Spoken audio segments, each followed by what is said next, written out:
This would have been the argument about 10 years ago, that people would say, water is water.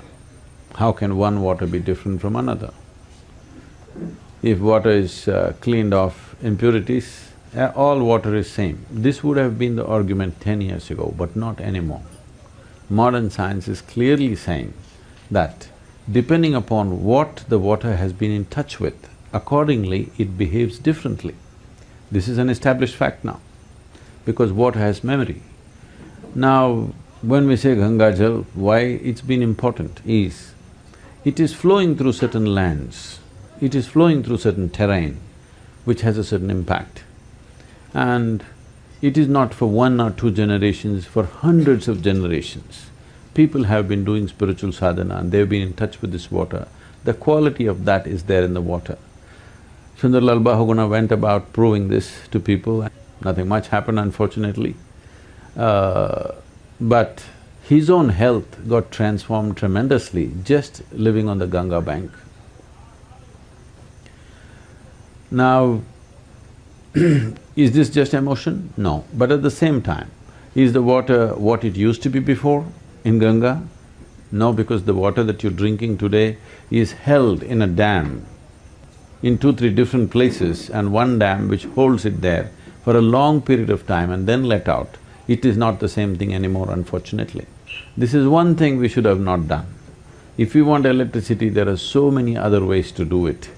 This is one thing we should have not done because Ganga had a special quality. Now we put a dam across this in Himalayas, which is absolutely unnecessary, just for a little bit of electricity. Anyway, the amount of sediment that comes in Himalayas, all these dams will be filled with sediment in no time, believe me. In another 25 years, these dams will be useless unless some major dredging activity has to happen. And where will you put that? There'll be… none of the dams we have been able to dredge successfully. Dams across Mahanadi, Hirakud, everything is totally loaded up, it's useless and now, simply because the amount of sediment. The amount of sediment that is coming in the Himalayan region is probably 25 times to 50 times higher than in a normal river, simply because of the terrain and the nature of the terrain. So, I think it was a sacrilege that we put a dam on Ganga for electricity. We could have generated it in so many different ways. Well, it is the necessity of the people on the plains we do it, but that one river, which is the consciousness of this country, we could have left it alone, but most of the water that's coming in Ganga river today flows through tunnels, it's going through turbines and then coming. So I cannot assure you that it's the same quality now, but still, whether you believe or you don't believe, if you touch the water, you will see it's very different. Because I've trekked in Himalayas for 27 years, continuously 27 years, I trekked, every year I went back. Many times I have seen just a glass of water I drink, I don't have to eat anything, whole day I'm walking. But just one glass of water, you drink a stomach full of water, it just keeps you going, that won't happen anywhere else.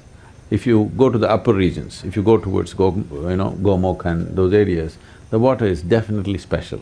As it comes down with all these turbines and stuff, it's not the same, but still it is different from what you would find elsewhere. So this is not an emotional aspect, there is a scientific basis to it. Unfortunately, we are not maintaining that atmosphere. We are destroying the atmosphere and expect the water to be same, it won't be after some time. At Gangotri, I saw that you were performing the Aarti to the Ganga at Badrinath or Kedarnath. No, that is in Rishikesh. Rishikesh. Now, what is the significance of doing this at the Ganga? Aarati to Ganga, that's not my idea. I'm not given to rituals at all. It is just that when we come back from the tour and land in, it's a different experience. You drive through Himalayas for 2-3 weeks and come down to Rishikesh, there are a huge group of people waiting and they want to arrange something for us. So they arrange one special Aarati to be done. It's our culture. I am no struggle with the culture, I am very much a part of it. But personally, I am not given to any rituals at all. Absolutely no. I told you, in my whole life I've never even prayed once. Not once have I uttered a prayer in any sense. So Arati for Ganga is just water. Water is one of the elements out of which you are made. One basic aspect of yoga, the most fundamental aspect of yoga is known as Bhuta Shuddhi. That means working towards creating a certain freedom from the five elements, becoming free from the five elements. Because five elements, it is the mischief of the five elements which is creation. There are few people, Mo and somebody else constantly asking, why creation, why creation? I didn't do it. It's the mischief of these five elements constantly playing tricks with you in so many ways. What you call as body, what you call as planet, what you call as everything is just the mischief of five elements. So, there is a whole… the fundamental fabric of yoga is called Bhuta Shuddhi. That means to become free from five elements. There's a whole lot of sadhana with every aspect. With earth, wind, fire, water, space, like this there are sadhanas. Those of you who come from Tamil Nadu would be aware of this to some extent, and one is in Andhra Pradesh, so you should also be aware. 5 major temples were built for 5 elements in South India. Are you aware of this? For earth, for wind, for fire, space and water. I think the wind is in Andhra Pradesh, is it? Yes. Sri Shaila is… Kalahasti, that's for wind. So for 5 elements they built these temples. These are not worshipping temples. These are temples which were built for sadhana. These are yogic temples. So these temples are built in a certain way, with a certain type of energy which assists that type of sadhana. So yogis travel through these 5 temples doing sadhana in many cycles to become free from this. We are thinking of…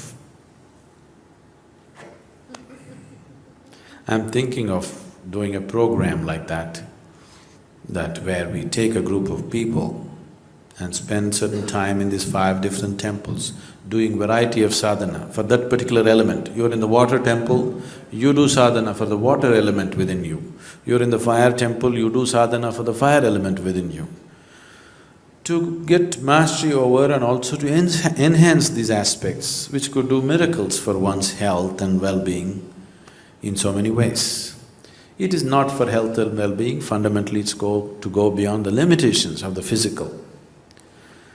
So, water is an element. Now, see, when we sit for food,